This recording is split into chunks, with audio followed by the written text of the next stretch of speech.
Je rappelle, je suis le sujet de ce jour, je suis accro au marathon des sables. Mon objectif, repousser mes limites.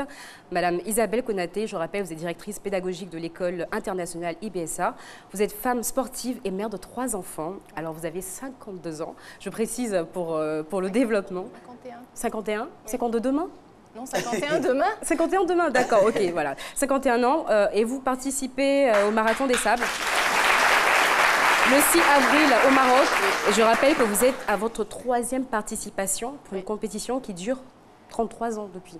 Oui. Alors, racontez-nous ça. Comment est-ce que vous avez découvert le marathon des sables? Déjà, qu'est-ce que c'est? Est-ce que c'est considéré comme étant une discipline sportive? Oui, c'est une discipline sportive. C'est une course de 250 km dans le désert, en autonomie alimentaire. C'est-à-dire que pendant 5 jours, je vais porter ma vie dans mon dos. Attendez. 250 km, ça fait très rapidement Abidjan, Yamoussoukro, vous faites 235 km, oui. Donc un tout petit peu plus. D'accord. Oui. Mais dans le désert? Dans le désert, avec des températures allant jusqu'à 50 degrés, entre 45 et 50 degrés la journée. 50 degrés. Et ça peut descendre en dessous de 0 la nuit. Wow. Ok. Alors, donc je ne vais même pas vous demander quelle est la différence entre le marathon des sables et le marathon normal. Parce que voilà, là, vous courez non seulement la distance, mais vous portez un poids. Je porte un poids et surtout le marathon classique, on va dire, c'est sur du bitume. Oui. Moi, c'est dans le sable. Waouh. Alors, j'ai envie de vous demander, mais comment vous êtes arrivé à faire ce truc un peu bizarre, finalement? Je pense que je dois être bizarre à la base. Mais il l'a dit d'ailleurs. On aime bien les gens bizarres ici, hein. C'est pour ça que vous êtes là d'ailleurs. Mais comment vous découvrez cette discipline qui n'est pas très connue visiblement? À la télé. Un reportage à la télé sur l'ultra trail, donc sur l'ultra marathon. Et là, je me suis dit, c'est ça que je dois faire. Je dois y arriver. Donc la scène, c'est que vous êtes devant votre écran. Exactement. Vous voyez des gens courir dans le désert. 50 degrés, vous vous dites, ah, j'aimerais bien essayer ce truc quand même. Ah, c'est ça? Ouais, c'est exactement ça. Mais avant ça, vous êtes sportive à la base? Oui, je suis une coureuse en fait. Donc je faisais déjà des marathons. Et puis peut-être que je me suis dit, bon, 42 km, ouais, bof quoi. On peut essayer d'aller un peu plus loin. Vous avez envie de repousser vos limites, justement. Tout le temps. Et vous choisissez cette discipline. Oui. Donc, vous allez partir pour votre première édition. Forcément, lorsqu'on voit un truc à la télévision, alors la théorie et la pratique sont 2 choses complètement différentes. Vous arrivez là-bas pour la première fois, qu'est-ce qui se passe? L'excitation. Moi, j'ai pas peur, je suis excitée. J'ai envie d'y aller, j'ai envie de voir comment ça fait. D'accord. Donc voilà, très curieuse. Curieuse. Vous arrivez en plein désert, cette immensité donc de sable, magnifique d'ailleurs. Oui. Mais vous n'avez pas peur? Non, parce que je n'y vais pas non plus comme ça en touriste. Hein. Je me suis préparée, Pendant combien de mois vous vous êtes préparée, si je peux savoir? La première édition, pendant 1 année. D'accord, quand même. Et puis là, j'ai commencé mon entraînement en janvier. L'entraînement, il consiste à quoi exactement?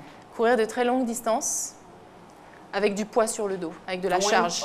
Combien de kilomètres à l'entraînement? À l'entraînement, je ne suis pas allée au-delà de 30. Mais 30, c'est quand même beaucoup. Hein. C'est vrai qu'on parle de marathon, mais déjà on a l'impression qu'elle-même fait du marathon parce qu'elle transpire. Elle transpire, voilà.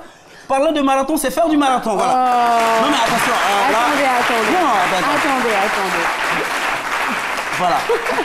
C'est elle-même qui pratique la transpiration. Vous-même qui en parlez là, vous transpirez. Mais si on fait un marathon. Non mais qu'est-ce que tu crois, une émission en direct, c'est un marathon? Oui, moi aussi, je respecte le travail des gens, voyons. Surtout, moi j'adore C'est gentil, merci, c'est pas ma Merci, docteur Philo. Alors, c'est vrai que vous entraînez à quelle fréquence? Vous entraînez à quelle fréquence? 4 à 5 fois par semaine. Par semaine. Mais vous entraînez ici en ville? Oui. Donc, le matin, vous vous levez le matin, vous prenez votre sac à dos et vous marchez dans la ville. Je cours, oui. Vous courez. Les gens doivent se dire, mais pourquoi elle fait ça? Oui, on me regarde bizarrement, encore une fois. Mais vous, c'est votre entraînement. Et surtout dans mon quartier, ils se disent que bon, quand ils m'ont vu mettre le sac sur le dos, ils se sont dit, bon, c'est fini. Elle est un peu bizarre, cette femme. Elle est perdue. C'est là où on l'a perdue, définitivement. Ouais. D'accord. Mais pour vous, ce n'est pas juste une discipline, c'est plus un entraînement qui va vous permettre justement de repousser vos limites, comme vous l'avez dit. Mais on a envie de savoir, c'est vrai que vous entraînez et tout ça, mais vous partez quand même, ça dure 6 jours. Oui. Vous allez courir pendant 250 km, mais vous devez manger. Oui. Donc j'ai toute ma nourriture dans mon dos. Dans votre sac, vous avez tout, votre nourriture, mon sac de couchage, de quoi me changer. Votre tente et tout. Non, les tentes sont mises tous les soirs à des points différents. Ok. On n'a plus qu'à aller en dessous. Ça, c'est quand même bien. Et le maximum que vous pouvez porter, c'est combien?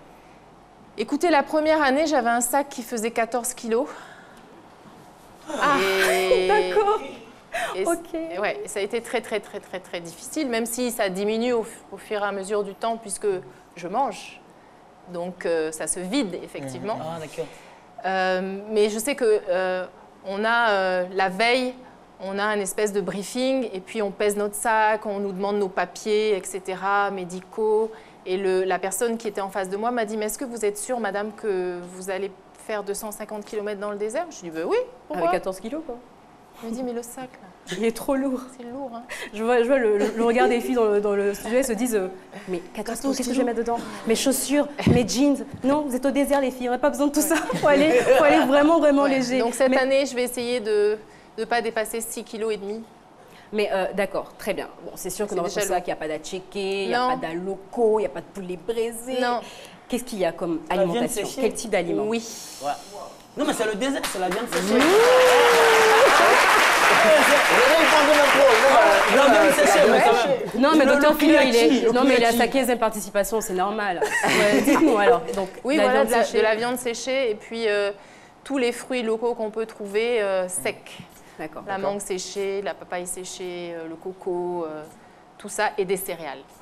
Mais c'est un peu effrayant parce qu'on se dit quand même, on a besoin d'un... Enfin, voilà, au Mais c'est quotidien, très- tous les jours, on a besoin d'un tout petit peu plus. C'est très nutritif. Très nutritif, Ouais. ok. On n'a pas besoin de grosses quantités, il faut vraiment qu'il y ait beaucoup de vitamines.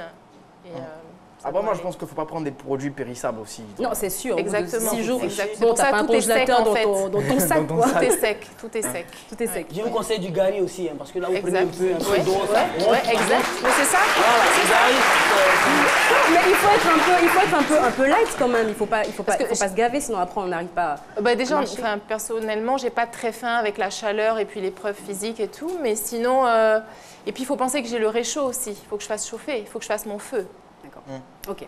Bon, franchement, ce que vous dites là, c'est vrai que c'est vraiment passionnant. On vous entend parler, mais on se dit, il y a quand même des difficultés. On vous entend parler comme ça. Déjà, on vous voit. On n'imagine même pas que vous pouvez marcher 250 km à plus forte raison, courir. Mais on vous entend parler. C'est comme si je me réveille un matin et puis j'y vais, quoi. Il y a quand même des préparatifs à faire, vous avez dit, mais il y a quand même des difficultés. Est-ce que il y a quand même des gens qui tombent malades? On a autour de 2000 personnes qui participent à ce marathon-là. Oui. Il y a quand même des personnes qui abandonnent, Oui, beaucoup. beaucoup d'abandon. Oui. Et vous, ça vous a jamais traversé l'esprit d'abandonner?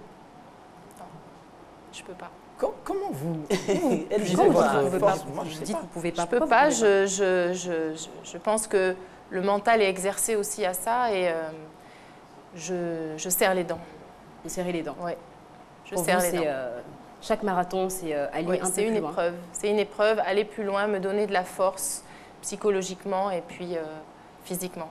D'accord, physiquement, c'est vrai que vous êtes quand même une femme, hein, Oui. et je pense que vous êtes la seule ivoirienne, Oui. voire la seule d'Afrique subsaharienne quand Oui. même, à participer à ce marathon-là. Tout à fait. Bon, les femmes, on a quand même besoin d'un peu d'hygiène, quoi.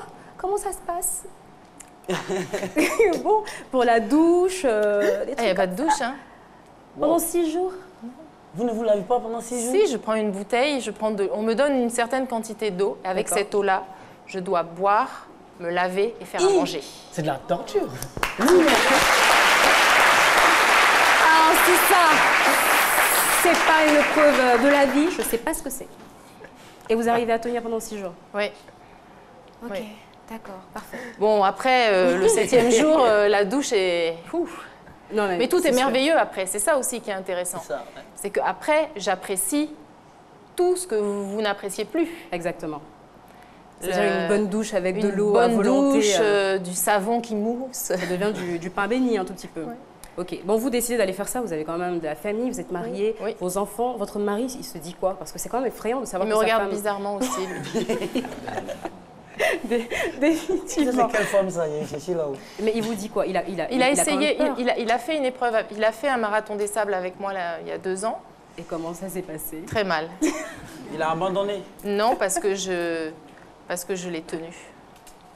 Et oui, Ouais. c'est le pouvoir des femmes. On est très fortes, vous Ah savez. quand même, les femmes sont fortes, il paraît. Ça, c'est le girl power, ça. Alors donc, il voulait abandonner et vous lui avez dit non. Oui, il a dit c'est trop dur, quoi. Cette épreuve est trop difficile. Chaque jour, on fait entre 50 et 60 km. C'est dur pour le corps, c'est dur dans la tête. On s'est boostés tous les deux. C'est une belle épreuve à faire en couple.